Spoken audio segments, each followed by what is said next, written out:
What is up, my fellow Chibits? Hopefully all of you are having a very good day today, because today I'm here to bring all of you a new anime first impressions of a series from Fall of Anime 2017 titled Children of the Wells. That is the English translation, so just a FYI, if you're looking for it, just type in Children of the Wells. So episode 1 has just come out today, and I just got around to finishing the first episode. And automatically, I sense a lot of Shinsekai Yori vibes from this series. It's very similar in the tone, to the setting, the characters, just a lot of things about this, in the world building. It reminds me of Shinsekai Yori. If you've ever heard of that series, or if you know anything about it, and you like that series, then you might like Children of the Wells. Just go ahead and give it a shot. But anyways, to continue on though, what is Children of the Wells about? Why is it good, or why is it like Shinsekai Yori? So, the setting of this is where the entirety of the world, from the understanding of the world building that we get in this episode, the world is covered in like a sand ocean. Like, the entire world is like sand ocean. It looks like an ocean, but it's sand or whatever, and they're on like a ship, which is called the Mudwell. That's what their world is. It consists of like this big ship that they're on that houses like over 500 people, and it's just going through the sand ocean. And that's kind of the setting of the world. Now, automatically, it's very unique, because we don't get a lot of series quite like this. I mean, we get Gargantia. I think that was the last series we got with like an entire world covered in water or whatever. I think that's the last one, at the very least, I watched. Well, this is a very unique setting, because you don't get to see a lot of stuff like this with this type of setting. It automatically stands out to me, since I was a big fan growing up of the movie Waterworld. I was always a big fan of those type of, series, movies, literature, books, and stuff like that. I was always a big fan of that type of stuff. So seeing like how the world is covered in like sand, it's like a sand ocean, I think it's really cool and unique. Anyways though, getting back into it, it's a fantasy supernatural setting, with the world not being like our world. Like, it's a post-apocalyptic setting, if I have to kind of guess here, because it seems like the world has been forever changed. Something happened in the past, and humanity has declined. They're at the point to where there's only like 500 people left, and basically they're just living day by day, trying to figure out how they can continue to live on this, little ship that they're on, the Mudwell. So that's basically the setting of what the series is about. If you like that type of series, then you might like, Children of the Wells. So anyways, basically, when it comes into the art and animation is absolutely beautiful. It is probably one of the best looking episodes of this anime season. I still think, the Ancient Magus's Bride looks a little bit better, but that's my biased opinion there, just because I love the series so much. But I do think this is very beautiful. In terms of just art and animation, it was a really good first episode, and I feel like many is going to love this episode, or fall in love with it, just because of the art style. It's just so nice to look at. Now, when it comes to music-wise, spot on. I feel like they hit all the proper notes when it comes to the music and the certain scenes throughout the episode. I think they did a very good job. Very good soundtrack overall. Have no problems with it whatsoever. Now, here's the big thing that's going to make or break this first episode for people. And I feel like it's going to make it to if you want to drop it or, continue watching it, and that is the main male character in his narration. Now, I know when it comes to anime, manga, or any form of literature, I've seen over the years many typically complain about narration, and I can understand why. Sometimes narration could be very annoying, and it kind of gets you out of the zone, where you're not really immersed in the series as much as you should, because the narration just kind of yanks you out of the story. And sometimes when the writer likes to put in a narrator, usually it's because the writer thinks that its readers aren't that intelligent and they have to explain everything to them. Or sometimes there's just so much detail that it can kind of just zone you out, and you're like, why do I even need to know this information? And so, narration is like a double-edged sword. It can be very good, but it can be very bad. And in this case, there is a lot of narration with this first episode, which, like I said, will probably determine if this series is a watch or a drop for you. Because the main male character, majority of it is spent him narrating, monologuing, and talking about the world and what he wants to do. And his perspective, or his objective, is to write down everything he sees, the world, of how he views it. For instance, all of the history on the Mudwell, there's barely any history, because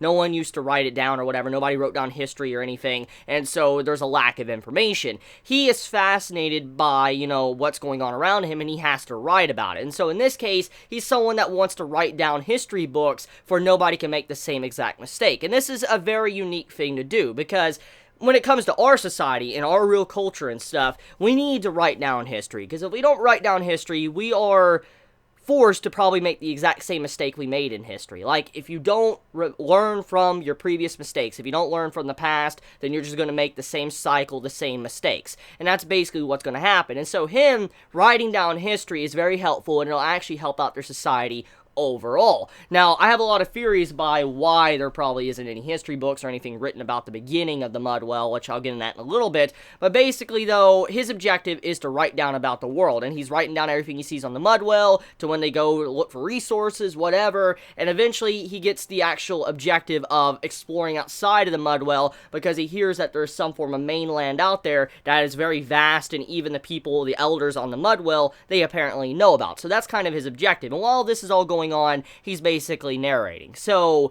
like I said, getting back into the main subject, the narration is probably going to turn some off from the series, and I can understand completely because of the way it was done. Personally, narration doesn't bug me a lot because I read a lot of series with narration, and usually the series I read with narration, they typically do it in a good way. I mean, let's look at Hunter x Hunter, for example. I mean, it's like a freaking book when you read that. But I'm getting at is I'm kind of used to narration, so it doesn't necessarily bug me as the average person. And so if you're not used to it, you're probably not going to like this first episode.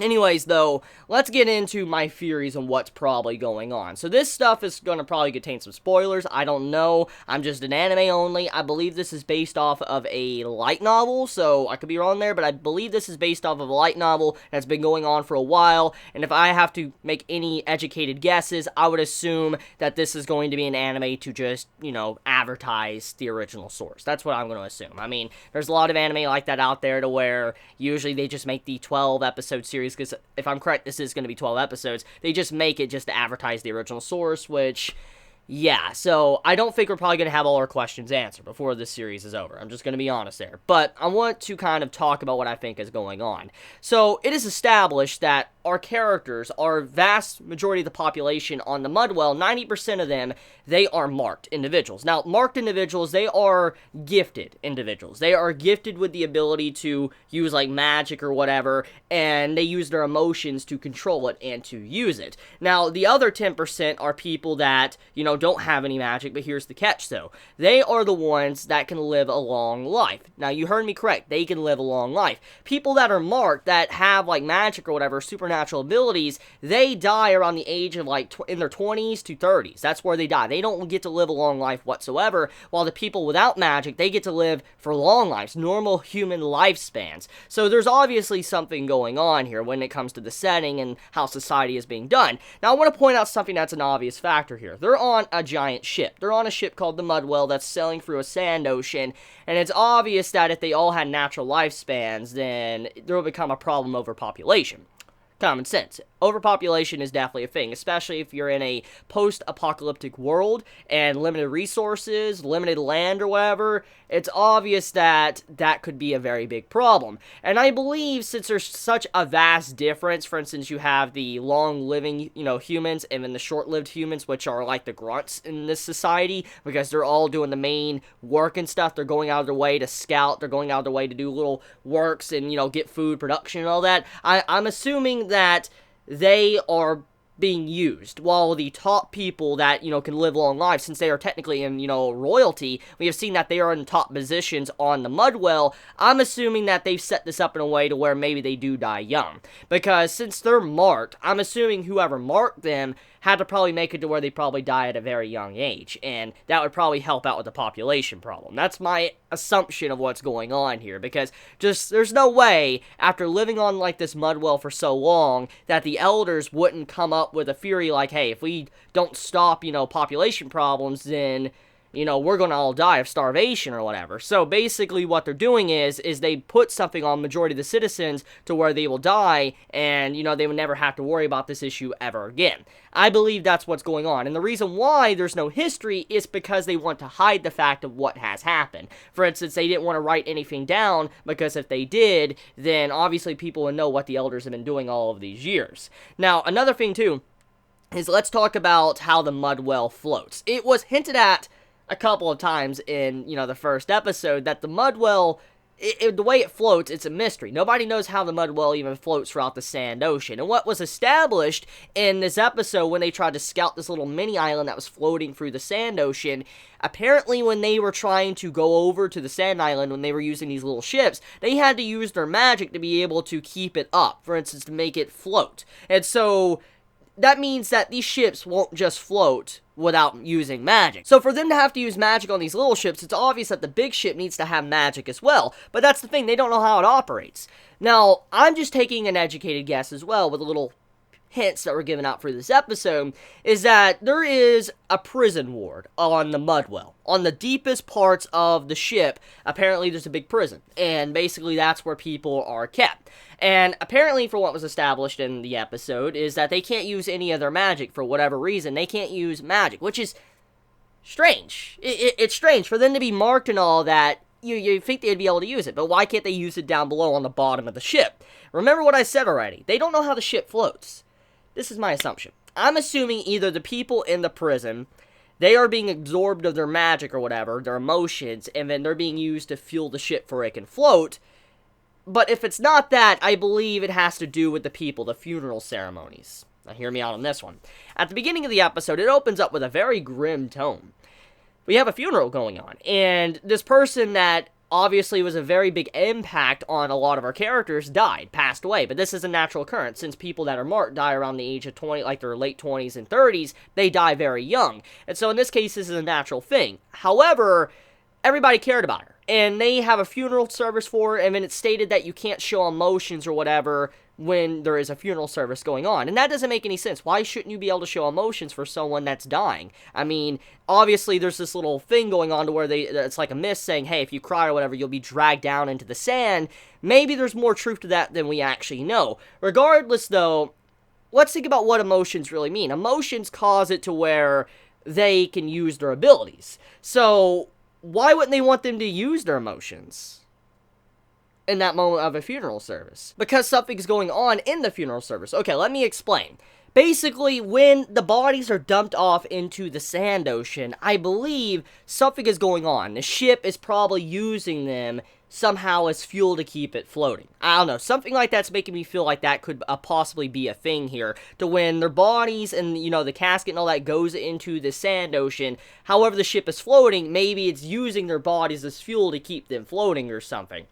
That's what I think. Maybe that is a possibility here if it's not the prison giving their energy off. Maybe the people under there and all that are causing the shit to be able to float. And so if they were to show any emotions or whatever, maybe it would mess up that process of, you know, the body going under the ship or whatever and being used to keep it floating for a while.